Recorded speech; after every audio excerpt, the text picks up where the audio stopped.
रुक करते हैं खबरों की तरफ। भारत के पूर्व उपराष्ट्रपति भैरों सिंह की जयंती पर प्रदेश कार्यालय में कार्यक्रम का आयोजन किया गया।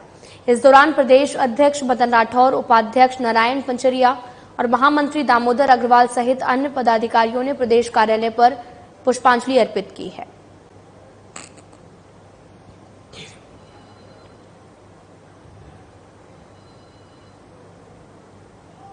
राजस्थान विधानसभा में बुधवार को पूर्व उपराष्ट्रपति भैरों सिंह शेखावत को उनकी 100वीं जयंती पर आपको बताते चले कि पुष्पांजलि अर्पित की गई है। विधानसभा अध्यक्ष वासुदेव देवनानी ने पूर्व सीएम शेखावत के चित्र पर पुष्प अर्पित कर उन्हें नमन किया है।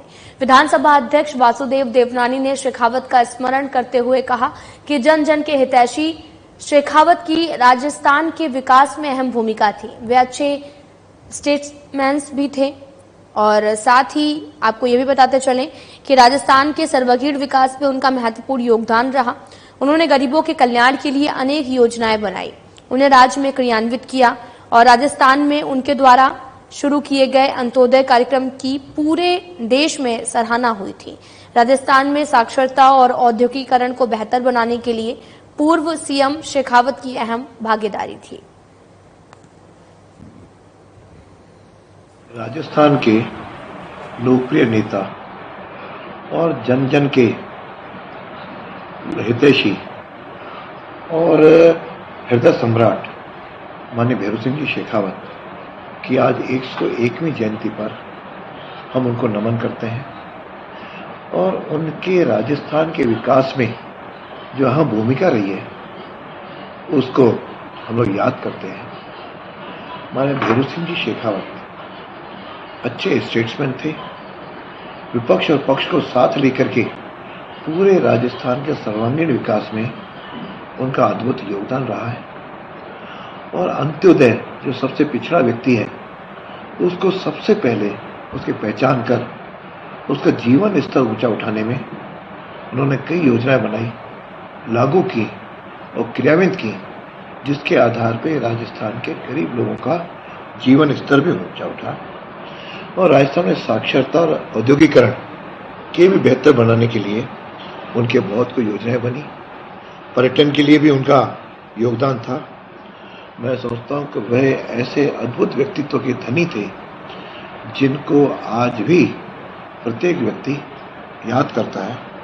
मैं उनको नमन करता हूं और आज राजस्थान विधानसभा में भी हमने उनको पुष्पांजलि अर्पित की है।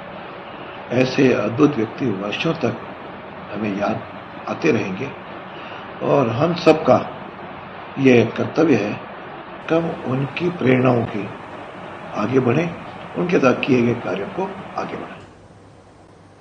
संसदीय कार्य, विधि और न्याय मंत्री जोगाराम पटेल ने मंगलवार को पूर्व मंत्री और सूरसागर से पूर्व विधायक मोहन मेघवाल के निधन पर उनके निवास पहुंचकर श्रद्धांजलि अर्पित की है। पटेल ने मोहन मेघवाल की पार्थिव शरीर पर पुष्प अर्पित कर उनको नमन किया और शोक संतप्त परिजनों को सांत्वना दी है।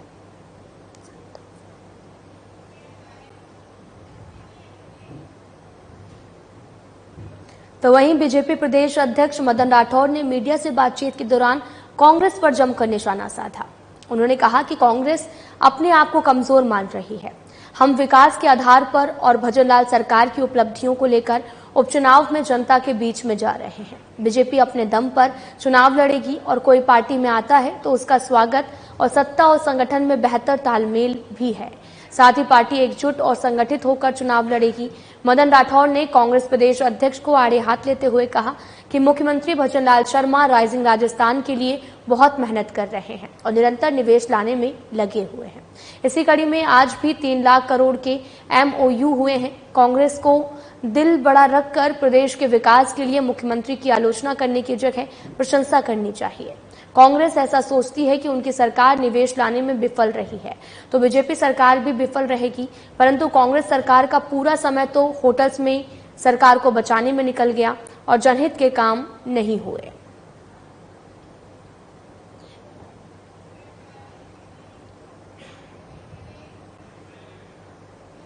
बीकानेर में मुधड़ा मेमोरियल चैरिटेबल ट्रस्ट द्वारा बनाई जा रही मेडिसिन विंग लेकर शिक्षा मंत्री मदन दिलावर अभिभूत हो गए हैं।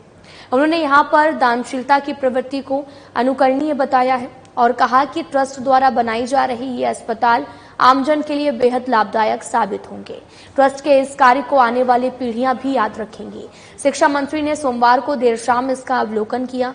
उन्होंने कहा कि मुद्रा परिवार का जन्मभूमि से इतना लगाव अभिभूत करने वाला है और कमाई का इतना बड़ा हिस्सा जनहितार्थ में लगाना प्रेरणादायी है। उन्होंने कहा कि लगभग 100 करोड़ रुपए की लागत से बनने वाली ये अस्पताल मुद्रा ट्रस्ट को अमर कर देगी। उन्होंने निर्माणाधीन भवन का अवलोकन किया और इसे बनाने की आधुनिक तकनीकी की भी सराहना की है। मुद्रा ट्रस्ट के ट्रस्टी किशन मुद्रा ने बताया कि ट्रस्ट के मुख्य ट्रस्टी कन्हैयालाल मुद्रा की भावना है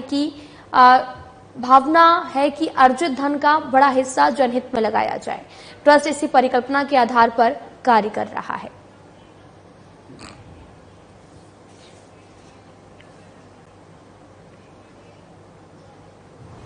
जयपुर में मंगलवार को झलाना स्थित शिक्षा संकुल में एक महत्वपूर्ण समीक्षा बैठक आयोजित की गई है, जिसमें सरकारी विद्यालयों में चल रहे योजनाओं की प्रगति, संचालन और नवाचारों पर विस्तार से चर्चा की गई है। बैठक की अध्यक्षता कृष्ण कुणाल, शासन सचिव, स्कूल शिक्षा, भाषा पुस्तकालय विभाग और पंचायती राज विभाग ने की है। कुणाल ने सरकारी योजनाओं में सुधार के साथ आवश्यक सुझावों को जल्द से जल्द अमल में लाने के निर्देश दिए हैं।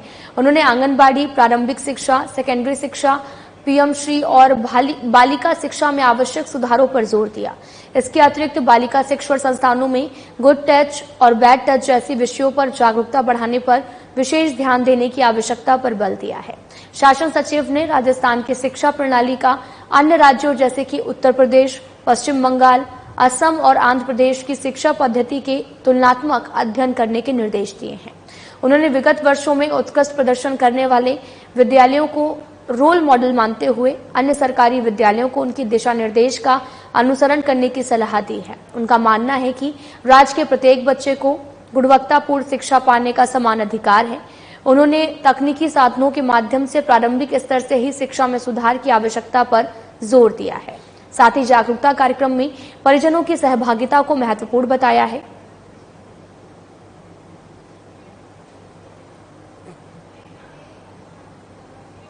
जयपुर ग्रामीण और दूदू जिलों की जिला स्तरीय इन्वेस्टर मीट का आयोजन 8 नवंबर 2024 को राजस्थान इंटरनेशनल सेंटर जयपुर में किया जाएगा। मीट के सफल आयोजन के लिए संपूर्ण जिले के उद्यमियों से संपर्क किया जा रहा है। इसी कड़ी में मंगलवार को अतिरिक्त जिला कलेक्टर सुमन पवार ने 22 गोदाम और सुदर्शनपुरा औद्योगिक क्षेत्र के उद्यमियों और निवेशकों से संवाद किया है। बैठक में औद्योगिक क्षेत्र के समस्याओं के निराकरण के लिए औद्योगिक संघ ने ज्ञापन सौंपा है। अतिरिक्त जिला मजिस्ट्रेट ने आश्वासन दिया कि इन्हें उचित फोरम के माध्यम से निदान कराने के प्रयास भी किए जाएंगे। बैठक में लघु उद्योग भारती से अंजू सिंह, सुनीता शर्मा, अनिल खुराना और अन्य पदाधिकारी उपस्थित रहे।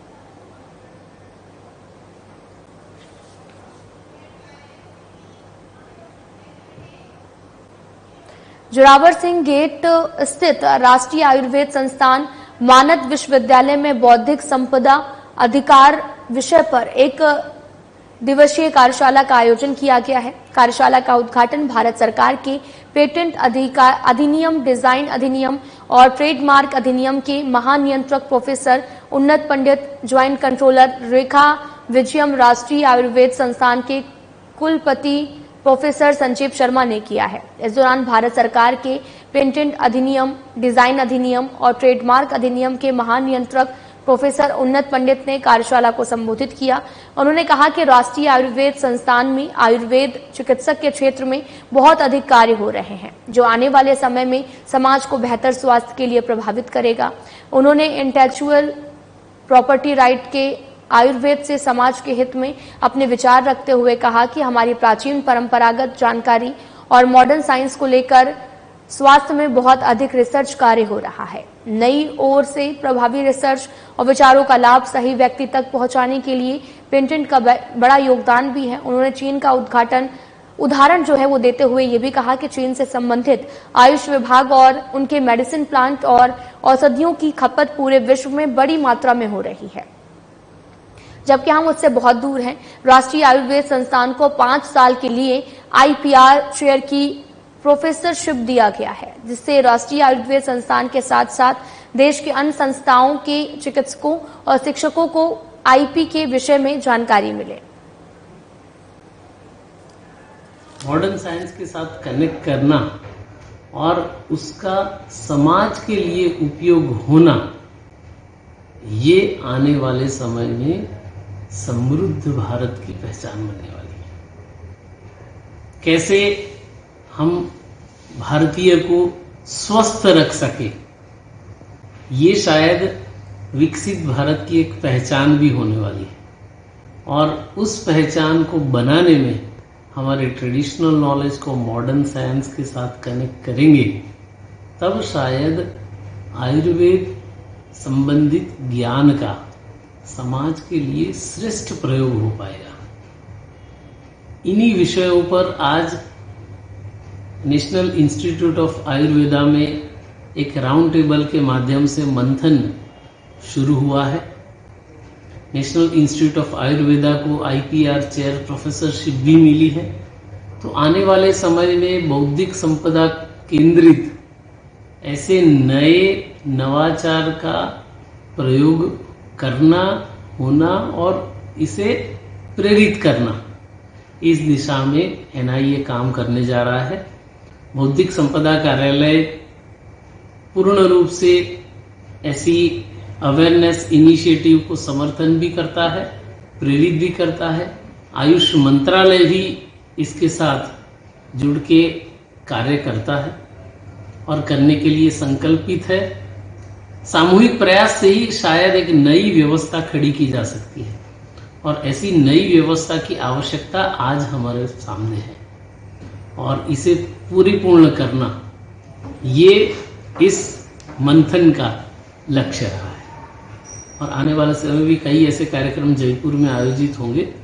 आशा करता हूं कि सारे ही नवाचारकर्ता, अनुसंधानकर्ता कुछ ऐसी प्रक्रिया की प्रोसेस से पास ऑन होंगे और नया संशोधन आने वाले समय में आयुर्वेदा के फील्ड में हमें देखने को मिलेगा। एक दिवसीय कार्यशाला एनआईए के प्रांगण में की। सर्वप्रथम मैं इस कार्यशाला के उपलक्ष्य में आयुष सेक्रेटरी वैद्य श्री राजेश कोटेचा, भारत सरकार, और अपने वाइस चांसलर सर का धन्यवाद, श्री प्रोफेसर संजीव शर्मा सर का धन्यवाद देना चाहता हूं, जिन्होंने एक लगातार हमें इंस्पिरेशन दिया और हमें सपोर्ट किया, जिससे कि आईपीआर की एक राउंड टेबल डिस्कशन या कार्यशाला का आयोजन किया गया। संभवतः पेटेंट कंट्रोलर प्रोफेसर उन्नत पंडित जी का ये पहला आयुष इंस्टीट्यूशन में व्यक्तिगत रूप से प्रोग्राम रहा, जिन्होंने डिटेल्ड में हमें पेटेंट के बारे में बताया और क्या क्या चैलेंजेस हैं और हमारे लिए एक मार्गदर्शन का रोल भी अदा किया कि हमें इस दिशा में कैसे आगे बढ़ना है, कैसे हम भारत को तीसरी वैश्विक रूप से तीसरी महाशक्ति के रूप में उभारना है और कैसे पेटेंट को टैक्टफुली और इफेक्टिव वे में पेटेंट कराया जा सके, स्पेशली ट्रेडिशनल सिस्टम में, जो कि इंडियन सिस्टम है, ट्रेडिशनल सिस्टम में इंडियन सिस्टम में कराया जा सके। रेखा वी मैडम जो कि डिप्टी पेटेंट कंट्रोलर हैं, उन्होंने भी आयुष के साथ जो चैलेंजेस हैं उनको बताया।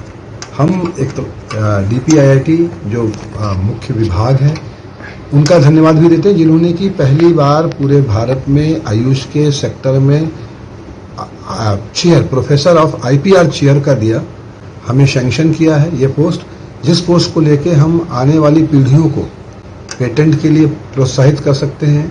हम आने वाली पीढ़ियों को कैसे वैश्विक अर्थव्यवस्था में योगदान कर सकते हैं और कैसे भारत की बौद्धिक संपदा को संवर्धन, उनको संवर्जन और उनका कैसे हम संभाल के रख सकते हैं, इसमें ये सहायक होगी। और एनआईए एक रोल मॉडल के रूप में उभरने में भी सहायता मिलेगी कि जैसे NIA can play a role model for the rest of the AYUSH institution also. ये यहाँ तक लिमिट नहीं होगा, ये और इंस्टीट्यूशन को भी प्रमोट करेगा। तो ये बहुत ही अच्छी कार्यशाला रही, जिसमें कि बढ़ चढ़ के हमारे प्रतियोगियों ने, हमारे फैकल्टी मेंबर्स ने भाग लिया, हमारे पीजी पीएचडी स्टूडेंट ने भाग लिया और निश्चय ही ये अपने लक्ष्य को पाने में कामयाब होगी। धन्यवाद। बीकानेर पश्चिम विधायक जेठानंद व्यास ने मंगलवार को जयपुर में चिकित्सक और स्वास्थ्य विभाग की प्रमुख शासन सचिव गायत्री राठौर से मुलाकात की है। विधायक ने एसडीएम राजकीय जिला चिकित्सालय के उन्नयन की घोषणा पर राज्य सरकार का आभार जताया। उन्होंने बताया कि ये पुराने शहरी क्षेत्र का प्रमुख अस्पताल है। इसमें सुविधाओं का विकास होने से पीबीएम अस्पताल पर भार कम होगा। आमजन को बेहतर चिकित्सक सुविधाएं शहरी क्षेत्र में मिल सकेंगी। उन्होंने बताया कि उनके द्वारा जिला अस्पताल में सिविल कार्यों के लिए 114.89 करोड़ और उपकरणों के लिए 30 करोड़ रुपए सहित कुल लगभग 144 करोड़ रुपए के प्रस्ताव राज्य सरकार को भिजवाए गए थे। ये प्रस्ताव अगले 2 दशकों की आवश्यकता के आधार पर भिजवाए गए हैं। राज्य सरकार द्वारा इन्हीं प्रस्तावों को स्वीकृत किया जाए और अगले 4 सालों में चरणबद्ध रूप से ये राशि स्वीकृत की जाए।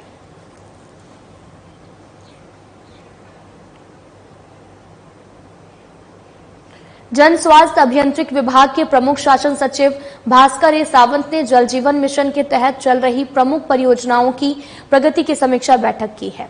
इस दौरान उन्होंने जन स्वास्थ्य अभियांत्रिकी विभाग के प्रमुख शासन सचिव भास्कर ए सावंत ने प्रदेश में जल जीवन मिशन की प्रमुख परियोजनाओं की शीघ्र क्रियान्वित के लिए भी अधिकारियों को दिशा निर्देश दिए। उन्होंने कहा कि परियोजनाओं को पूरा करने में आ रही समस्याओं का शीघ्र निस्तारण किया जाए ताकि ग्रामीण इलाकों में हर व्यक्ति के घर तक नल का पानी पहुंचे। इस दौरान उन्होंने परियोजनाओं की वर्तमान स्थिति के बारे में जानकारी ली। परियोजनाओं के क्रियान्वयन में भूमि अधिग्रहण में देरी, वन विभाग से आवश्यक अनुमतियां प्राप्त करने में विलंब और ठेकेदारों द्वारा कार्य धीमी गति से करने के कारण आने वाली समस्याओं पर विस्तार से चर्चा और आवश्यक दिशा निर्देश दिए हैं।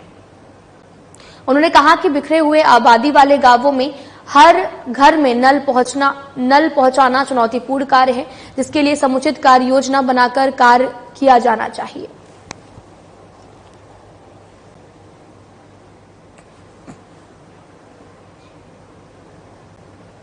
जयपुर में आगामी त्योहारों को देखते हुए खाद्य सुरक्षा अधिकारी ने कई दुकानों पर कार्रवाई की है।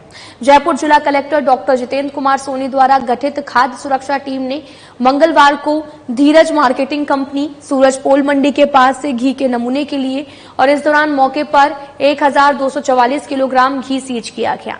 खाद्य सुरक्षा दल ने शिव शक्ति मिष्ठान भंडार, अग्रवाल कैटर्स और आरडी पेठेवाला के यहां से मावा मिठाई पेठे के खाद्य नमूने जांच के लिए भेजे गए हैं।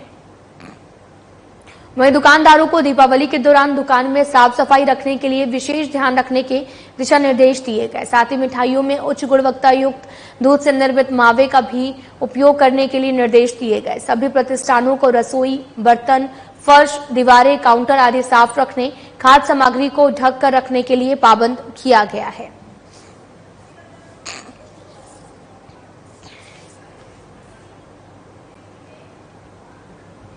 दिवाली के त्यौहार के मद्देनजर राज्य सरकार के फ्लैगशिप कार्यक्रम शुद्ध आहार मिलावट पर वार के अंतर्गत स्वास्थ्य विभाग द्वारा मंगलवार को भी कार्रवाई की गई है। खारा औद्योगिक क्षेत्र में 320 किलो खिचिए नष्ट करवाए और साथ ही मुख्य चिकित्सक और स्वास्थ्य अधिकारी डॉक्टर राजेश कुमार गुप्ता ने बताया कि जिला कलेक्टर नम्रता वेणी के निर्देश के अनुसार खाद्य सुरक्षा दल ने खारा औद्योगिक क्षेत्र में मैसर्स मर्थर फूड प्रोडक्ट पर निरीक्षण किया गया और कार्रवाई की गई। मौके पर 20 प्लास्टिक के कट्टों में लगभग 320 किलो पुराने खराब खींचिए को ऊपर से मिट्टी मिलाकर जनहित में नष्ट करवाया गया है।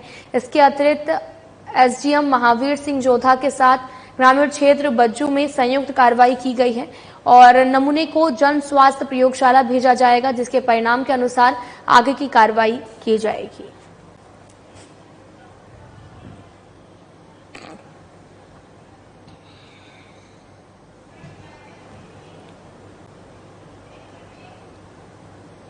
मुख्यमंत्री भजनलाल शर्मा की पहल और चिकित्सक मंत्री गजेंद्र सिंह खेवसर के निर्देश पर संचालित मिलावट के खिलाफ अभियान में मंगलवार को कई स्थानों पर कार्रवाई की गई है और खाद्य आयुक्त इकबाल खान के निर्देशन में पंकज ओझा अति आयुक्त के नेतृत्व में प्राप्त सूचना के आधार पर किशनगढ़ रेनवाल की कृषि उपज मंडी में निरीक्षण कार्रवाई की गई है। नकली होने के संदेह पर 125 बोरी में भरी हुई लगभग 7,650 किलो सरसों का स्टॉक मंडी अधिकारियों और पुलिस की उपस्थिति में नमूनीकरण के बाद में सीज किया गया। ये सरसों प्राथमिक तौर से मिट्टी में बनी हुई प्रतीत हो रही थी। अतिरिक्त आयुक्त पंकज ओझा ने बताया कि ये कार्रवाई सरसों के नकली होने के संदेह पर की गई है। जैसे ही सरसों को हाथ में लिया गया, ये मिट्टी की तरह हो गए। नमूने को जांच के लिए खाद्य विशेषण प्रयोगशाला जयपुर भिजवाया गया। जांच रिपोर्ट प्राप्त होने के पश्चात आगे की कार्रवाई भी की जाएगी।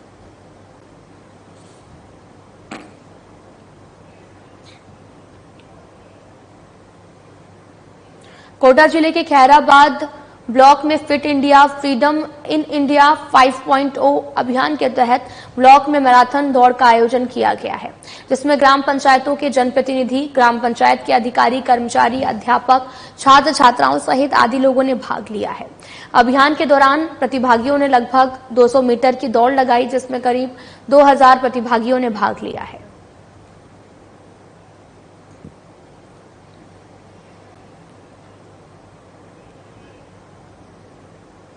ग्रामीण विकास विभाग के अतिरिक्त मुख्य सचिव श्रेया गुआ ने सोमवार को राजस्थान ग्रामीण आजीविका विकास परिषद ग्रामीण विकास विभाग के तहत आयोजित दिवाली मेले का उद्घाटन इंदिरा गांधी पंचायती राज संस्थान जवाहरलाल नेहरू मार्ग जयपुर में फीता काटकर किया गया। इस दौरान मुख्य सचिव श्रेया गुआ ने मेले में आगंतुक समस्त महिला सदस्यों से स्टॉल्स पर प्रदर्शित उत्पादों की जानकारी ली गई। हस्तनिर्मित समस्त उत्पादों की सराहना की गई। इस दिवाली मेले में तमाम जिलों की संस्कृति, परिधान, भाषा और पारंपरिक उत्पादों का बेजोड़ नमूना देखने को मिलता है। और दिवाली मेले का आयोजन 21 से 27 अक्टूबर तक इंदिरा गांधी पंचायती राज संस्थान परिसर जवाहरलाल नेहरू मार्ग जयपुर में आयोजित किया जा रहा है।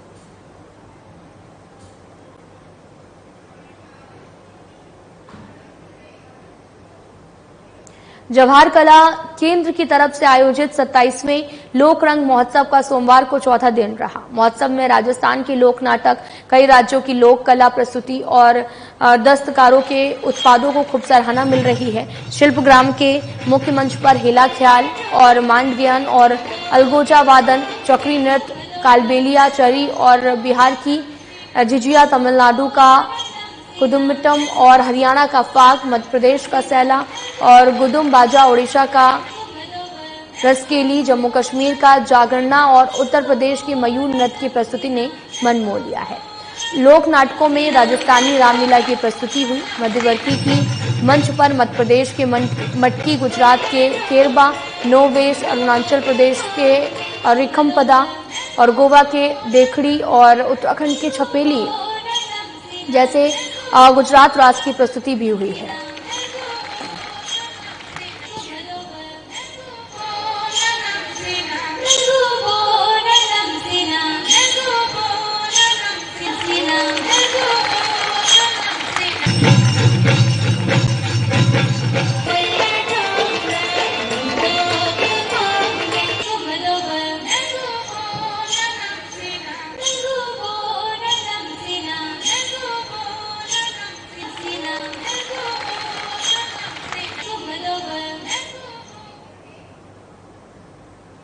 जयपुर जिले में निवेश प्रोत्साहन के लिए जिला कलेक्टर डॉक्टर जितेंद्र कुमार सोनी ने सोमवार को जिला कलेक्टर सभागार में वित्त विशेषज्ञों से विचार विमर्श किया है।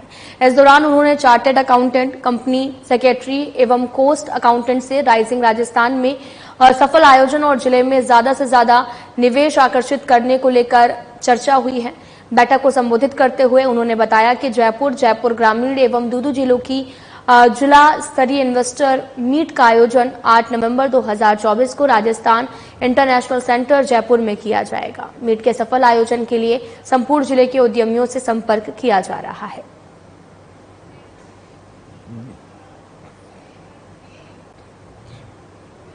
जयपुर जिला कलेक्टर डॉक्टर जितेंद्र कुमार सोनी ने सोमवार को कलेक्ट्रेट सभागार में जिला पंचायत यातायात प्रबंध समिति की बैठक हुई है और अधिकारियों को राष्ट्रीय और राजमार्गों पर सड़क दुर्घटनाओं में कमी लाने के लिए पुराने साइनेज को हटाकर नए साइनेज लगाने का, यातायात नियमों की पूर्ण पालन करवाने और एक्सीडेंट फ्री सड़क चिन्हित कर विकसित कराने के निर्देश दिए हैं।